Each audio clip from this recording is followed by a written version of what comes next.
Bold Moves is about innovation. It's about moving forward. It's about a person or a being or a group of people who are confident in who they are. And Ford Motor Company started that way. They say a corporation has no heart and soul. I believe the Ford has a heart and soul. You see, Ford is a family. There's still a Ford there. There's always been a Ford that's interested. My dad worked at Ford. I worked at Ford. I retired from Ford.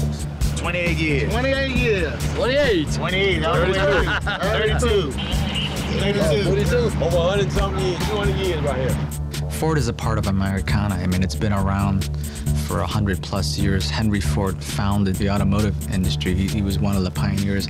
And the fact that we're still around after 100 years speaks volumes. Historically, you can point to products like the original Mustang, which created the pony car segment. You know, SUV wasn't a term back then. We created the original Explorer. It's a brand that really transcends. It sort of symbolized freedom. Ford Motor Company, $5 a day. They come up here like 1905, 1906. They come up here in waves, man, to get the job. Ford helped the people on both sides of the fence, white and black. This is about America, really. It's a story about a family, it's a story about a company, but it's also a story about America and where America's going. The auto industry is in a state of major crisis and may really be completely overtaken by the Japanese. This is a company that really could go down. We're at a turning point as a company. Our pricing is totally irrational if we're going to be successful against the real competitor, which is not the big three, but it's Toyota, Honda, and Nissan. In their price range, they're offering a lot more better. You can say it, you know, more power, more interior room, and more quality materials on their cars. Maybe we didn't really care for the brand as we should have, and we might have gotten bored and tried to make it something that it wasn't. They were pushing quality, but they weren't delivering quality compared to the Japanese. We've announced closings. It's probably the most difficult thing that we do. How much more can Detroit take, you know?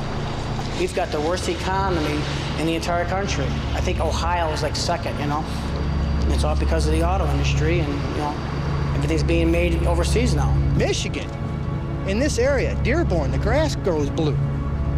Ford, who's going to support America, period, when it's all gone? It's been just about 2 months since we launched the Way Forward plan and our return to profitability no later than 2008. You know, before you start a journey, you have to kind of recognize where you're coming from. We're in trouble because we lost touch with the consumer. If you don't offer to those consumers what they want, there are other alternatives that they can go to. So when that happens, the business gets upside down and you have to fix it.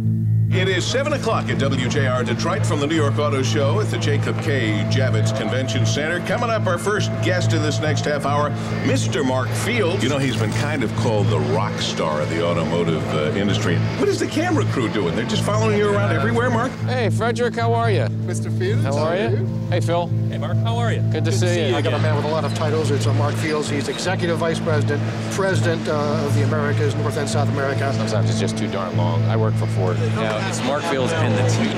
What share of the turnaround is going to come from cost cuts? It's a whole host of things. There's no one silver bullet. This change or die mantra, so to speak, is meant to get that urgency. When did they introduce this? Is it on the market yet? This summer. This summer? It's very easy in our own little offices to create our own reality about what it means to be competitive. The same IP as the Tahoe. Yes. When you walk around the shows, you're seeing it in the flesh. Wow. It's a continual wake-up call that you can't rest one iota in this business. You do, and you're dead. 3 years from now, what do I want people to be thinking about and talking about Ford Motor Company? Of course, I want them to be talking about the great products we have on the street, the great turnaround we've done, we've proved the naysayers wrong, and then I just rewind back from there to today. And then figure, okay, what do we need to do today to help us get to that future point? There's a lot of employees that have been here 20 and 30 years, and they've been through the thick and the thin. And you know what? They're still here. Because there's been thin prior to now, and there's been thick in between. And they're just as proud of that Ford Oval being on the buildings as I am. Change or die, baby. That's what it's all about.